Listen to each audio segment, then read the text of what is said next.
Masa masuk je dalam rumah Mak Kim ni, Ustaz tu nampak ada pocong berdiri betul-betul sebelah Mak Kim ni sambil dia gesil-gesilkan kepala dia ni dekat badan si Mak Kim ni.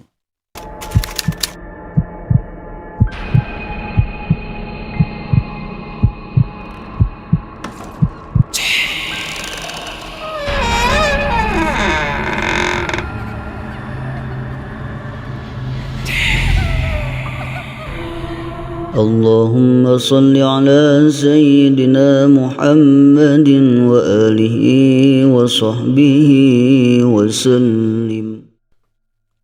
Bismillahirrahmanirrahim. Allahumma salli ala sayyidina Muhammad. Assalamualaikum warahmatullahi wabarakatuh. Salam sejahtera, salam satu Malaysia dan salam satu Nusantara. Terima kasih buat korang yang masih lagi setia bersama dengan aku dalam segmen Malam Mistik. Buat yang baru singgah channel Anas Rahmat ni, aku ucapkan selamat datang kat korang. Nama aku Anas Rahmat, storyteller yang menghantui malam sunyi anda. Malam ni aku ada sikit energetik sikit. Semangat ni. Entah kenapa aku pun tak tahu sebenarnya. Lain macam dia punya semangat ni. Mungkin sebab nak masuk tahun baru kot. Mungkin lah kan. Right, malam ni aku tak nak bebel panjang-panjang. Sebab ada yang dah komplain aku banyak membebel lah, itulah ini kan. Tapi sebenarnya, korang boleh je skip aku membebel ni. Korang boleh terus je pergi kat description tu. Sebab aku dah pun letakkan timeline untuk terus ke cerita aku tanpa dengar intro aku membebel ni. Alright, senang kan? Alright, malam ni aku nak share dua kisah yang dikongsikan oleh subscriber aku ni. Yang first ni nama dia Namso. Kisah pengalaman dia diganggu masa dia belajar dekat sebuah kolej kerajaan ni yang terletak dekat kawasan utara tanah air kita ni. Cerita yang kedua pula dikongsikan oleh Mat Kim. Kisah pengalaman dia diganggu benda-benda mistik ni masa dia masuk kat dalam satu hutan ni. So, seperti biasa, sebelum aku nak start cerita malam ni, belanjalah dulu, subscribe dulu buat yang masih belum subscribe channel Anas Rahmat ni. Belanja like dan share sekali guys. Jangan lupa komen sekali kat bawah ni. Tak kisahlah korang nak komen apa pun. Nak cakap pasal cerita ni ke, nak komen pasal aku ke, nak kecam ke, aku terima je seadanya insyaAllah. Korang dah komen tu pun aku dah syukur dah sebenarnya. So aku dah nak start cerita dah ni. Jom layan cerita yang first ni guys. Let's go.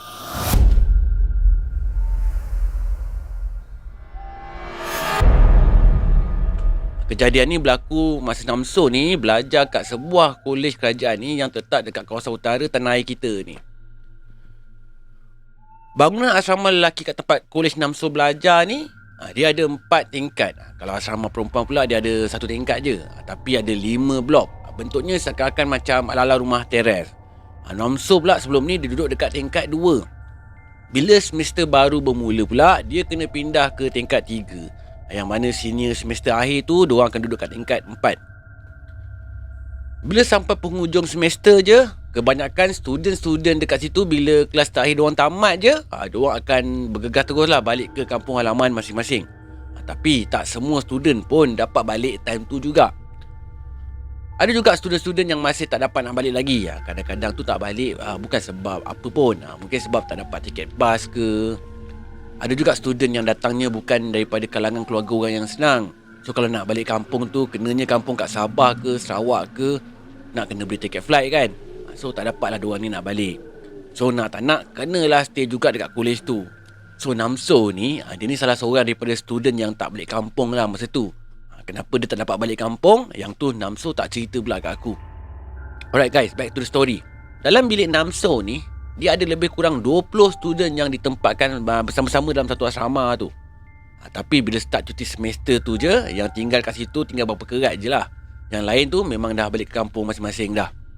Malam kedua bermula cuti semester tu, time ni lah kisah seramnya bermula pada si Namso ni sepanjang dia pernah berada kat kolej tu.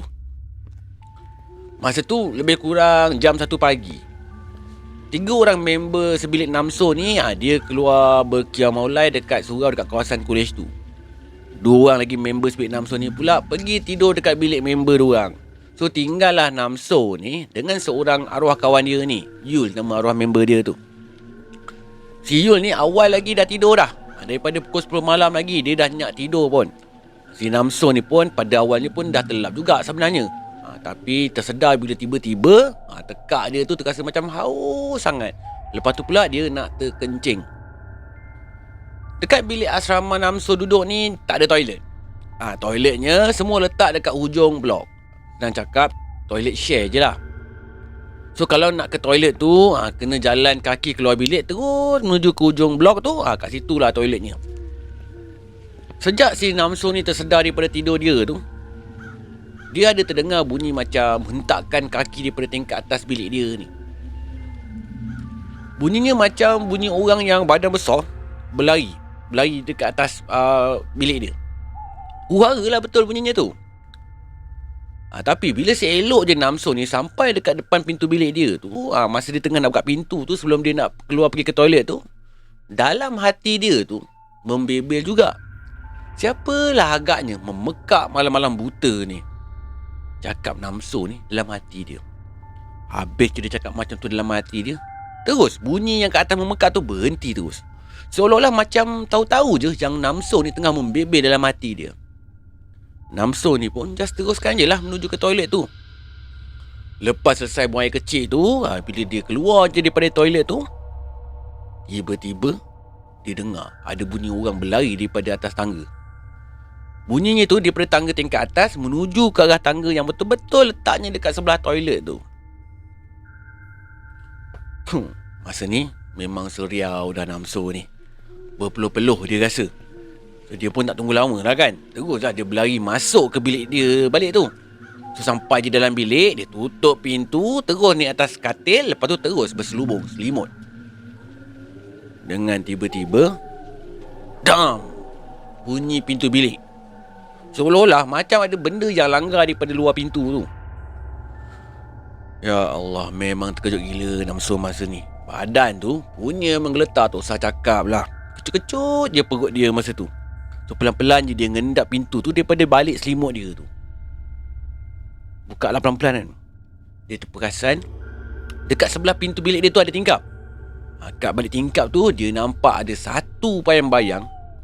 Perlahan je dia jalan dekat luar tingkap tu. Si Namso ni dia tenung lama-lama. Dia nak tahu jugalah kan apa yang dia nampak tu. Tak lama lepas tu barulah si Namso ni dia perasan lembaga yang lalu dekat luar tingkap tu tak ada kepala rupanya. Masa ni memang lagi lajulah jantung dia tu punya degup. Dup-dap, dup-dap, dup-dap, dup-dap, laju. Memang dah tak tentu arah dah Namso ni. Terus si Namso ni terus sambung berselubung tu sambil menggigil-gigil badan dia.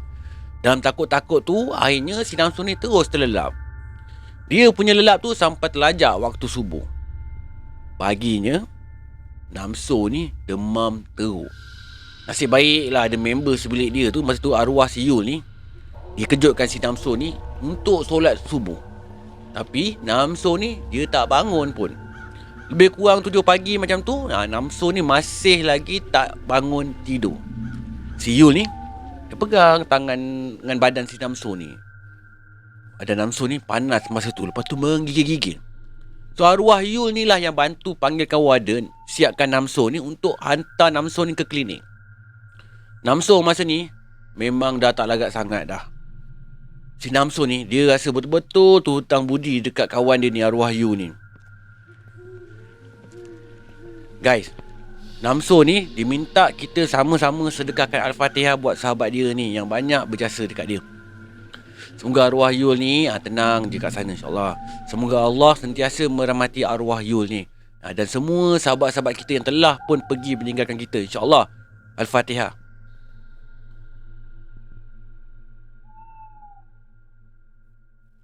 Alright guys, aku nak sambung terus dengan cerita yang kedua ni. Let's go.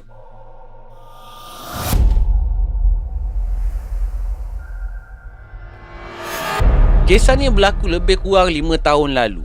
Bermula daripada Mak Kim ni yang nak pergi tangkap burung dengan seorang kawannya ni dekat sebuah hutan ni. Mak Yul ni tak beritahu aku kat hutan mana, lokasinya pun dia tak cakap dengan aku, kat negeri mana pun dia tak beritahu aku. So consider dalam hutan dia. Hari tu, masa hari dia nak pergi tangkap burung tu, sebenarnya Mak Kim ni tengah demam. Tapi memandangkan dah hobi punya pasal kan, walaupun demam, tetap jugalah dia gagahkan diri dia tu untuk teruskan je plannya tu. Masa awal-awal lagi, masa nak masuk dalam hutan tu, adalah seorang pakcik ni, mungkin orang kampung kat kawasan tu jugalah. Dia pesan, kalau nak masuk dalam hutan ni, kena hati-hati sikit. Takut-takut ada binatang buas ataupun benda-benda lain. Tapi Mak Kim dengan member dia ni just iakan aja.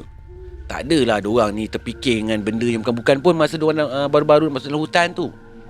Diorang ni just proceed je dengan program diorang itu, masuk ke hutan tu sebab nak tangkap burung. Lebih kurang 30 minit diorang berdua ni jalan dalam hutan tu. Masa tu diorang dah berada betul-betul kat tengah-tengah hutan ni. Tiba-tiba datang satu geng monyet, datangnya daripada bawah bukit. Sampailah betul-betul berhampiran dengan diorang ni. Monyet tu buat bising. Bising betul lah bunyinya, seolah-olah macam marah dekat Mak Kim dengan member dia ni. Monyet ni semua ni seolah-olah macam bagi warning tau dekat diorang ni, supaya jangan masuk kat dalam kawasan ni, bahaya. Tapi Mak Kim dengan member dia ni, dia tak pedulikan pun dengan monyet-monyet tu. Dia just teruskan aja masuk makin dalam kat dalam kawasan hutan tu. Nak survey-survey pot diorang nak menangkap burung katanya. Sambil berjalan tu, sambil lah diorang berdua ni sembang pasal monyet tadi tu. So Mak Kim ni pun cakap lah kat member dia tu, kalau bawa mercun ni best juga ni kan. Boleh lempar je kat monyet-monyet ni. Geram juga aku tengok, memekak je kan. Sambil dia membebel tu, sambil lah dia teruskan masuk ke dalam hutan. Sambil lah dia menebas semak-semak samun untuk nak buat laluan masuk ke dalam hutan yang lebih dalam lagi tu. Tapi sementara tu monyet tu masih lagi buat bising ni, memekak lagi monyet tu. Tengah dia menebas semak-semak samun tu, tiba-tiba si Mak Kim ni macam terperasan sesuatu. Dia terperasan ada macam orang perhatikan diorang ni daripada celah-celah pokok. Spontan tu jugalah dia terus cakap dengan member dia tu, kau tengok dekat pokok tu, aku nampak macam ada orang tengah tengok kita lah babe. Tapi member Mak Kim ni, dia just buat dengar tak dengar je apa yang Mak Kim ni cakap. Dalam masa yang sama, kalau ikutkan hati si Mak Kim ni, dia nak juga pergi tegur jumpa orang tu, nak tegur-tegur lebih dekat-dekat lagi. Tapi dalam hati tu terasa macam berat juga nak pergi tanya ni kan. Jarak orang yang kat celah pokok tu, jaraknya macam lebih kurang 10-15 tiang lampu je macam tu. Tak jauh pun. Sosok tubuh tu memang jelas macam seorang lelaki. Tapi bab pakaian tu memang tak berapa jelas lah dia nampak. Sebab terlindungkan dengan pokok-pokok yang banyak tu kan kat dalam hutan tu. So, lebih kurang dalam 3 minit macam tu, dengan tiba-tiba lelaki yang perhatikan diorang tu tiba-tiba hilang. Diorang ni just teruskan je lah perjalanan masuk ke hutan tu. Kali ni member Mak Kim ni pula yang teruskan tebas semak tu untuk buat laluan jalan katanya. Mak Kim pula just follow je daripada belakang. Tiba-tiba diorang ni sampai dekat satu kawasan ni. Kawasan tu dah bersih dan rata je. Umpama macam ada orang yang nak bersihkan pun dekat kawasan tu. Mak Kim ni yang kebetulannya baru kali pertama sampai dekat situ, dia pun rasa pelik jugalah kan. Dalam hutan tadi bukan main banyak semak, tiba-tiba jadi bersih pula kat kawasan ni. Teruslah dia bercakap kat kawan dia tu, dalam hutan macam ni pun ada orang yang rajin nak bersihkan. Bagus betul lah orang ni, tak payah susah-susah kita nak buat jalan lagi kan. Kawan si Mak Kim ni, bila dia dengarkan Mak Kim ni cakap macam tu, dia just diam je. Sebenarnya kawan Mak Kim ni dah tahu yang kawasan tu sebenarnya ada penghuninya, ada makhluk yang menjaga kawasan tu. Kawan dia ni bukan kali pertama pun sampai kat situ. Cuma Mak Kim ni je yang jakun sikit, lepas tu suka pula menegur-negur. Lepas tu member dia tu terus tegur lah kat Mak Kim ni, kau kalau nampak benda yang pelik-pelik dalam hutan ni, jangan tegur-tegur boleh tak? Tak payahlah nak bagi tahu aku. Kau nampak tu, kau diam je lah. Bunyi nada kawan dia tu masa tu macam dah marah sikit tau. Tapi si Mak Kim ni, bila kawan dia cakap macam tu, dia pun bukannya nak diam, dia balas balik pula. Habis tu, kalau aku tak bagi tahu dekat kau, aku nak bagi tahu dekat siapa? Takkanlah aku nak cakap dengan pokok, takkanlah aku nak cakap dengan binatang. Masa tu, diorang berdua ni macam bertekak-tekak jugalah kan. Yang Mak Kim ni pantang, bila nampak benda pelik je, mesti mulut dia terkeluar juga nak tertegur. Kadang-kadang tu mulut tu nak kawal juga daripada tertegur tu, tapi tetap tercakap juga. Mak Kim, ada kat satu tempat tu adalah satu pokok besar ni. Sekali lagi si Mak Kim ni pergi tegur. Dia cakap, Besar betul pokok ni. Sepanjang aku hidup, inilah first time aku nampak pokok besar macam ni. Dia punya besar tu 6 peluk manusia juga ni kan ni. Dia siap cakap lagi. Bentuk pokok tu, yang kat dahan dia tu macam ular sawa lah, ada bentuk macam cakar-cakar lah. Pakai hentam je Mak Kim masa ni. Senang cakap, apa yang dia nampak semua dia tegur. Member dia yang masa tu dengar Mak Kim ni cakap ikut sedap mulut dia je tu, bengang dia. Tak lama lepas tu, member si Mak Kim ni ajak balik. Dia ajak Mak Kim ni datang balik esoknya nanti. Datang bawa ramai sikit kawan, baru seronok sikit kata dia. Mak Kim ni sebenarnya pelik juga dengan tiba-tiba kawan dia nak ajak balik tu kan. Padahal kalau ikutkan waktu, masih awal je lagi. Lagipun baru je diorang sampai kat kawasan yang diorang nak start hunting ni. Tapi Mak Kim ni pun tak membantah pun bila kawan dia ajak balik. Dia just follow je decision kawan dia tu. Time nak balik tu, kawan dia yang jalan depan. Tapi yang peliknya, lorong yang diorang buat tadi tu, yang diorang tebas-tebas semak tu, terus dah tak nampak dah. Diorang ni just asyik pusing-pusing dekat tempat yang sama je. Berkali-kali dah diorang ni lalu. Berkali-kali jugalah dah diorang ni pusing. Tapi tetap juga diorang pusing dekat tempat yang sama. Sampai letih jugalah badan diorang tu jadinya. Member dia ni pun bila dia dah sedar yang sebenarnya diorang ni dah sesat dan mungkin disembunyikan dek benda yang menghuni dalam hutan tu, teruslah dia sound dekat Mak Kim ni. Dia cakap, "Kau lah ni punya pasal ni, mulut celupar sangat. Kan dah jadi macam ni." Tapi si Mak Kim ni, dia jawab lagi, "Benda dah berlaku, redha je lah. Manalah aku tahu nak jadi macam ni." Masa tu memang susah jugalah kata Mak Kim ni nak cari jalan keluar. Seolah-olah macam diorang ni disembunyikan. Panik jugalah situasi masa tu jadinya. Akhirnya si Mak Kim ni, dia dapat satu idea. Dia ajak member dia ni duduk balik kat tengah-tengah tempat yang bersih tadi tu, yang diorang jumpa tadi tu. Sambil duduk dekat tu, sambil-sambil lah berdoa, minta pada Allah. Kawan dia pun okey je. So diorang pun pergilah balik dekat tempat tu. Sampai-sampai dekat situ, diorang pun duduk dekat tengah-tengah kawasan tu. Lepas tu, si Mak Kim ni, dia bisik kat dalam hati dia. Cakap, "Aku minta maaf sebab termasuk kat tempat kau dan cakap tak ada adab. Aku tahu ni tempat kau. Aku buat kerja ni cari burung je, bukan nak cari kau. Aku betul-betul minta maaf." Sambil tu, dia bacalah ayat-ayat Al-Quran dan zikir. 30 minit jugalah diorang berdua tu duduk kat tengah-tengah kawasan tu. Lepas tu, sekali lagi diorang ni cuba cari jalan keluar. Kali ni, Mak Kim pula yang dekat depan untuk cari jalan. Member dia follow daripada belakang. Akhirnya, dapat juga diorang jumpa jalan keluar. Masa ni, diorang berdua betul-betul lega dengan syukur dah. Bila dah nak sampai jalan keluar daripada hutan tu, dengan tiba-tiba, si Mak Kim ni, dia terasa macam ada sesuatu yang pegang kaki dia ni. Dia tengok kat kaki dia tu macam ada akar pokok yang melingkar, seolah-olah tengah pegang kaki dia. Seolah-olah macam tak nak bagi dia keluar daripada hutan tu. So si Mak Kim ni pun apa lagi, terus dia hayun je lah kaki dia tu, sampai kata cabut akar pokok yang melingkar kat kaki dia tu. Member dia ni pun yang nampakkan kejadian tu pun tanyalah, dah kenapa kan dia menyepak akar pokok tu sampai tercabut akarnya tu. Tapi si Mak Kim ni, dia tak bagi tahu apa-apa pun kat kawan dia tu. Dia just cakap tak ada apa-apa pun. Dia memang tak bagi tahu pun apa yang dia nampak.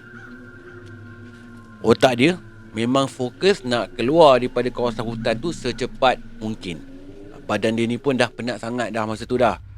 Dia punya fokus tu dia nak balik nanti, jangan nak relax dengan tidur je. Sampai-sampai rumah masa tu dah lepas maghrib pun. So cepat-cepatlah dia mandi. Lepas siap mandi tu, terus landing atas sofa, terus tertidur lepas tu. Tepat jam 12 malam, si Mak Kim ni, dia tersedar daripada tidur dia. Sepupu dia yang tengah syok tengok TV tu terkejut bila si Mak Kim ni, dia bangun je daripada tidur. Lepas tu dia terus pergi ke dapur. Lepas tu dia ambil pisau, dia pergi letak dekat leher dia. Sambil tu dia bercakap, "Aku mati malam ni. Aku mati malam ni. Aku mati malam ni." 3 kali babe dia cakap macam tu dengan nada suara dia yang memang menakutkan, kata sepupu dia tu.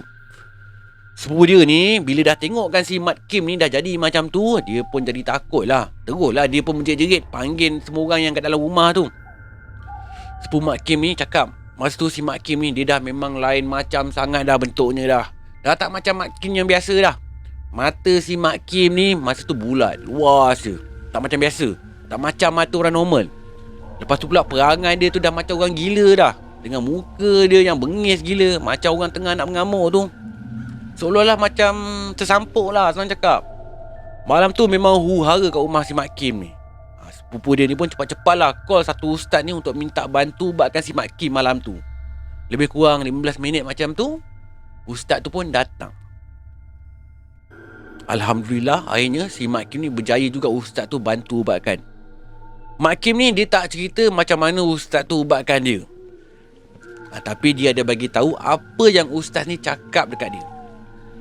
Ustaz tu bagi tahu, masa masuk je dalam rumah Mat Kim ni, ustaz tu nampak ada pocong berdiri betul-betul sebelah Mat Kim ni, sambil dia gesel-geselkan kepala dia ni dekat badan si Mat Kim ni. Makhluk ni datangnya daripada hutan yang Mat Kim pergi tu. Dia follow Mat Kim ni sampai ke rumah. Mungkin sebab Mat Kim ni ganggu tempat dia. Lepas tu pula tertegur apa yang dia nampak ke hutan tu. Yang si Mat Kim ni nampak kelibat lelaki kat dalam hutan tu sebenarnya adalah pocong. Yang akar yang dia sepak tu sebenarnya adalah wanita yang pegang kaki dia. Semua ni adalah penjaga dan penghuni kawasan hutan tu. Lagi pula masa tu si Mat Kim tengah demam kan. Lagi mudahlah benda ni nak merasuk dekat badan si Mat Kim ni. Sebab badan Mat Kim ni sendiri tengah lemah masa tu. Si Mat Kim ni pula lepas daripada kejadian tu, serik dah dia nak masuk ke dalam hutan lagi dah. Cukuplah sekali je dia kena. Dia dah serik dah. Mat Kim ni dia ada pesan guys. Kalau korang sesat dalam hutan, first kali korang jangan panik. Bertenang dan terus fokus je untuk cari jalan keluar. Paling penting sekali, mintalah dengan Allah untuk memudahkan urusan korang tu. Jangan minta dengan makhluk. Minta dengan Allah sebab dialah yang maha pencipta. Itu bukan aku yang pesan, tapi Mak Kim sendiri yang pesan. Semoga bermanfaat buat kita semua, insyaAllah. Habis dah 2 kisah yang dikongsikan oleh 2 orang subscriber aku malam ni. Kedua-dua cerita malam ni ada banyak mesej yang tersirat kalau korang perasan sebenarnya. Apa pun, aku suka nak ingatkan kat korang. Dekat aku juga sebenarnya aku nak ingatkan ni. Apa pun perbuatan kita, kat mana pun kita ni berada, benda paling penting sekali, jagalah adab kita. Sebab adab itulah yang menunjukkan dan mencerminkan siapa diri kita yang sebenarnya. Kalau kita rasa diri kita ni besar sangat, kita ni berpangkat, kita ni Tan Sri, kita ni Datuk ataupun Menteri sekalipun, sebenarnya guys, tak ada beza pun bila kita mati nanti. Sebab akhirnya ke tanah juga kita pergi. So guys, renung-renungkanlah apa yang aku cakap ni. Aku nak ucap terima kasih buat korang yang layan cerita aku ni sampai habis. Aku nak minta maaf kalau ada kata-kata aku yang buat korang tersinggung. Kisahlah kata-kata dalam cerita ataupun komen-komen aku sekalipun. Sesungguhnya aku tak ada niat pun nak menyinggung siapa-siapa, menyinggung perasaan siapa-siapa pun. Sebelum aku nak tamatkan malam mistik kali ni, aku nak minta bantuan sikit kat korang yang mana masih belum subscribe channel Anas Rahmat ni. Bantu aku, tekanlah button merah tu, like, share dan komen sekali guys. Aku nak ucapkan selamat tahun baru buat korang. Aku doakan semoga apa yang korang impikan tercapai pada tahun 2023 ni. InsyaAllah, selamat tahun baru dan selamat bercuti guys. Jumpa lagi di next malam mistik. Assalamualaikum warahmatullahi wabarakatuh. Salam sejahtera, salam satu Malaysia dan salam satu Nusantara. Goodbye. Malam mistik.